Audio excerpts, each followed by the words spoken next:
بسم اللہ الرحمن الرحیم۔ دین و اسلام چینل کے ناظرین، السلام علیکم ورحمۃ اللہ وبرکاتہ۔ صحیح بخاری کی حدیث نمبر 73 ہے۔ رسول اللہ صلی اللہ علیہ وسلم کا ارشاد ہے کہ حسد صرف دو باتوں میں جائز ہے۔ ایک تو اس شخص کے بارے میں جسے اللہ نے دولت دی اور اس دولت کو راہ حق میں خرچ کرنے پر بھی قدرت رکھتا ہو، اور ایک اس شخص کے بارے میں جسے اللہ نے حکمت کی دولت سے نوازا ہو اور وہ اس کے ذریعے سے فیصلے کرتا ہو اور لوگوں کو حکمت کی تعلیم دیتا ہو۔ تو یہاں سے پتہ لگا کہ نبی کریم صلی اللہ علیہ وسلم فرماتے ہیں کہ حسد صرف ان لوگوں سے کرو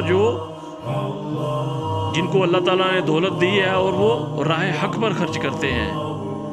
تو اللہ تعالیٰ جس کو بھی دولت دے اور اس کو یہ بھی توفیق دے کہ وہ راہ حق کے اوپر خرچ کرے۔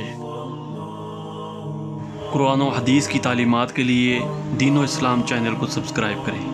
جزاک اللہ خیر۔